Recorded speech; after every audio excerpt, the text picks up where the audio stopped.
Alangkah miskinnya seorang murid kalau gurunya hanya orang-orang yang hidup. Dan alangkah miskinnya seorang murid kalau gurunya hanya orang. Murid yang sejati juga mampu belajar kepada impersonal teacher, impersonal lecturer, guru yang bukan orang. Nah, di sini kita akan lihat Gus Dur.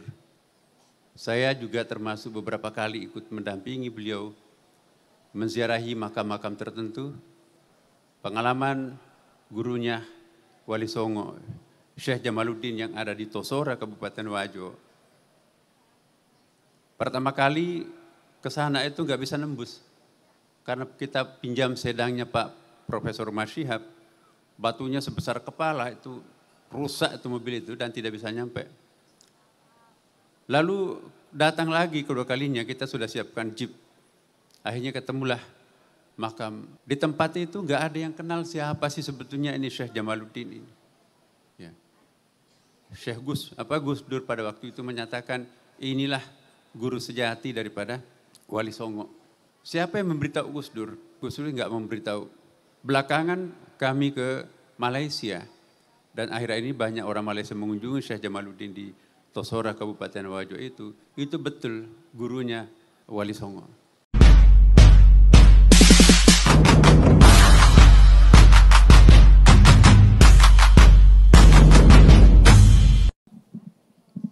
Bismillahirrahmanirrahim.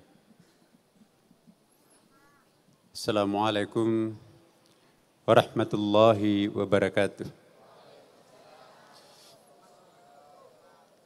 Selamat malam, salam sejahtera untuk kita semuanya.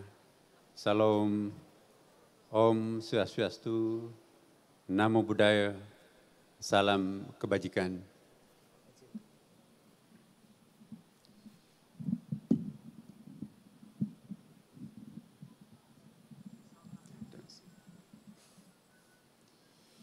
Alhamdulillah al-qail fi kitabil aziz wa la tahsabanna alladhina qutilu fi sabilillahi amwata bal ahya 'inda rabbihim yurzaqun.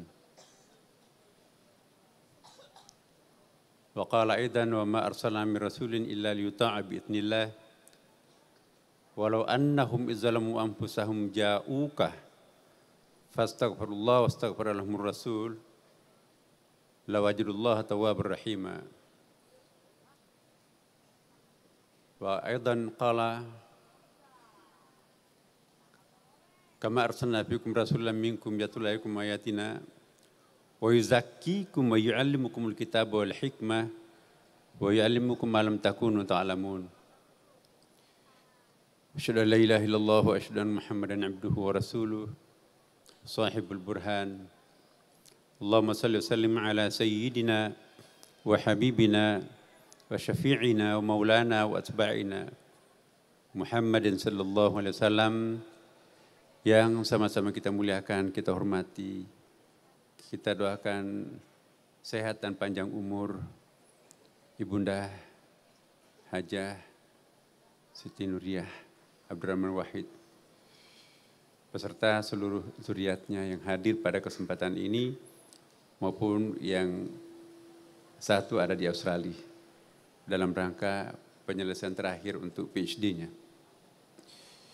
Yang saya hormati para menteri pada masanya dan juga pada saat ini hadir beberapa orang, wakil menteri, tokoh masyarakat,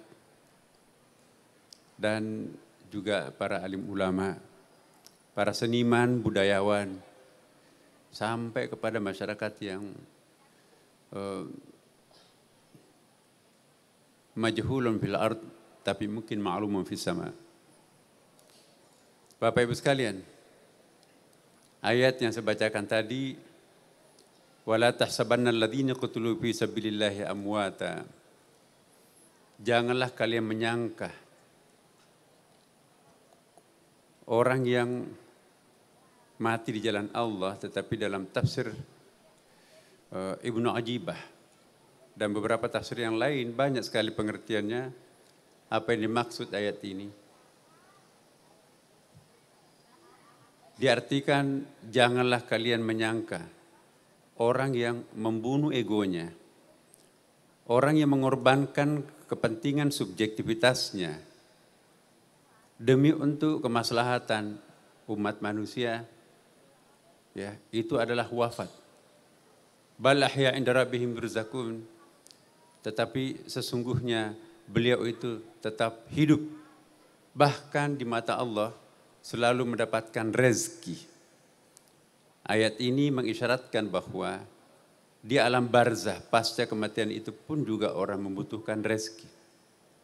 Dalam kitab Ihya Ulumuddin juga disebutkan bahwa kehidupan di alam barzah sama dengan kita di sini juga Bapak Ibu sekalian.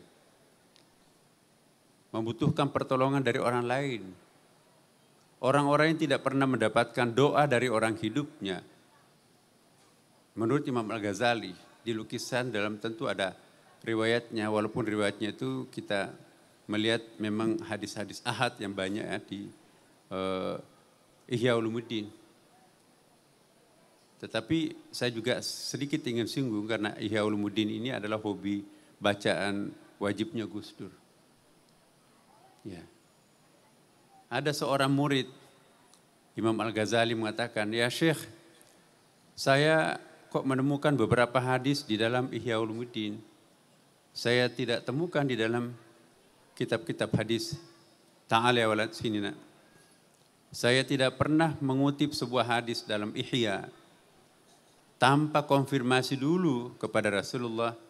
Ya Rasulullah, betul enggak engkau pernah menyampaikan hadis ini?" Sebelum Rasulullah ngangguk pertanda bahwa iya, maka saya tidak tulis dalam Ihya Ulumuddin.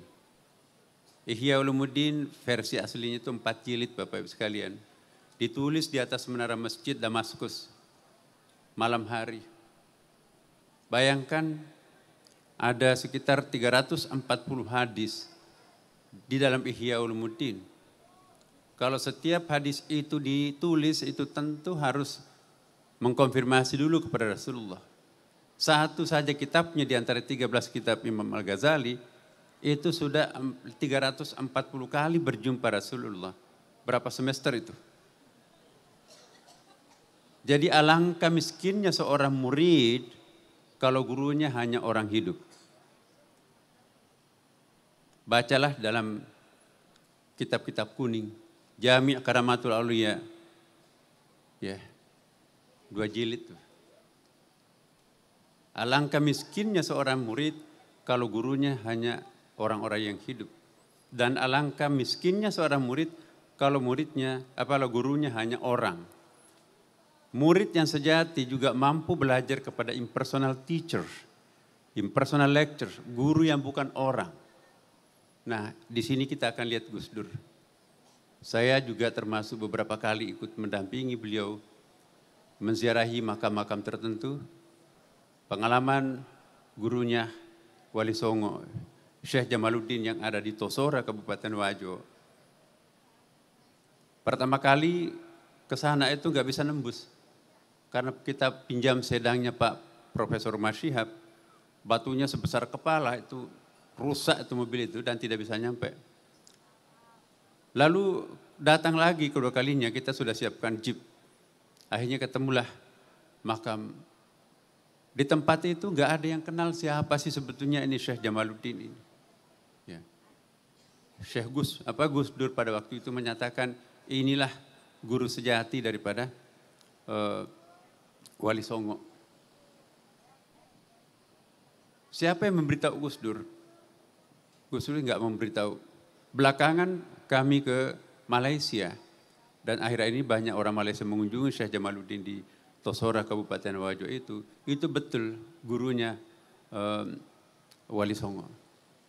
Bapak Ibu sekalian, itulah Imam Al-Ghazali belajar pada Rasulullah. Bukan hanya Imam Al-Ghazali, tapi juga Ibnu Arabi. Dalam kitab Futuhatul Makkiyah 4 jilid, ada versi 6 jilid. Ya, Fususul Hikam juga ada. Sama juga. Ya Syekh, ada ini aneh buku Fususul Hikam ini, kecil 1 jilid itu. Hari ini saya baca redaksinya Syamsul Hikam, bahkan judulnya pun juga dari Rasulullah. Khudh hadzal kitab Fususul Hikam. Ensiklopedia para wali, Bapak Ibu sekalian. Banyak sekali mereka itu berguru kepada orang-orang yang sudah wafat. Kita lihat surah Al-Baqarah ayat 64 dan surah An-Nisa 151 tadi saya bacakan itu ya. Kama arsalna fiikum rasulan minkum yatlu alaikum ayatina wa yuzakkikum wa yu'allimukumul kitaba wal hikmah wa yu'allimukum ma lam takunu ta'lamun.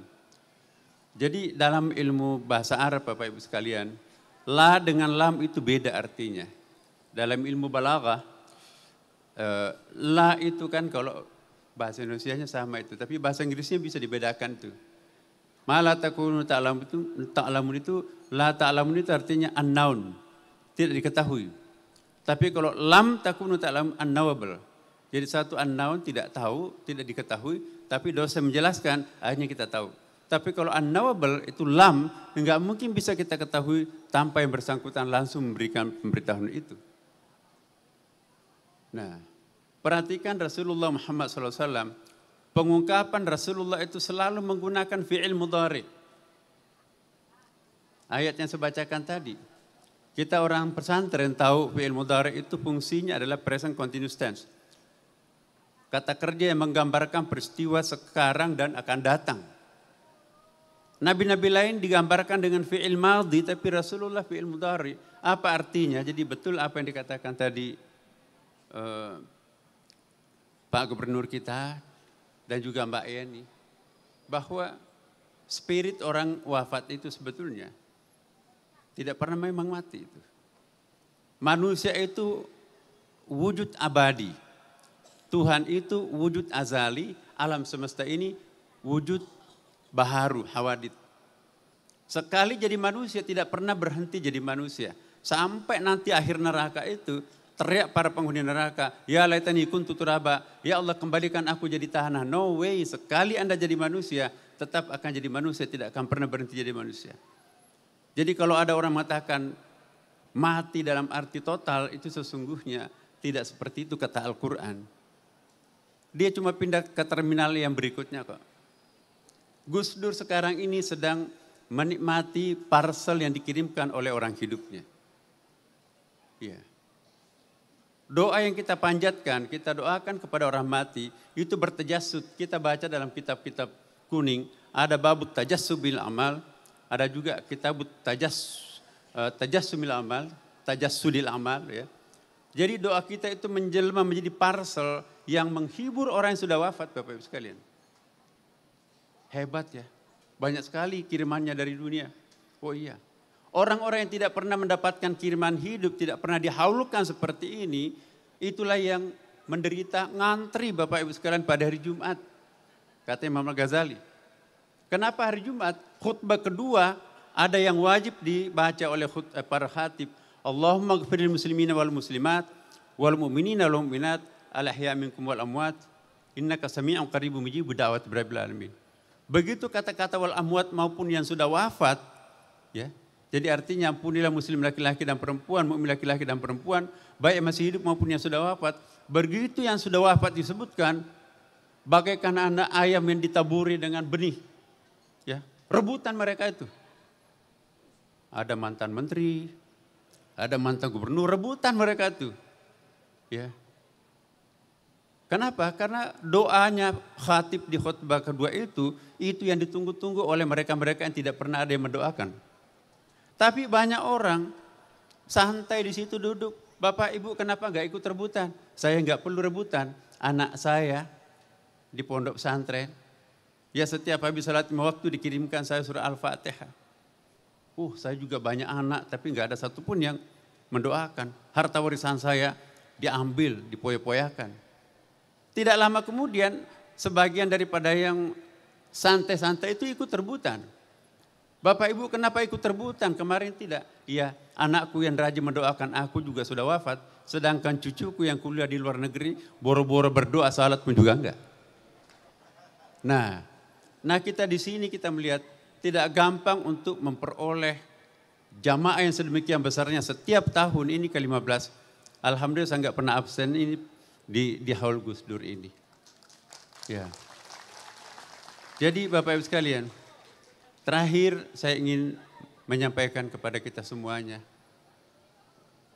Mungkin nggak kita meniru sedikit saja dari Gus Dur. Kalau tidak bisa meniru secara total. Ini tantangan kita semuanya. Gus Dur itu seperti yang dikatakan tadi Romo Magnis, dia sudah mantap dengan dirinya sendiri. Yang sekarang ini banyak adalah orang yang belum selesai pada dirinya sendiri. Nah, jadi semoga Bapak Ibu sekalian, kita semuanya mendoakan Gus Dur, zuriatnya, doakan orang-orang yang penting dalam hidup kita, maka itu akan bertajasud. Sedikit artinya buat kita, besar artinya buat mereka. Wallahul muwaffiq ila aqwamit thariq. Wassalamualaikum warahmatullahi wabarakatuh.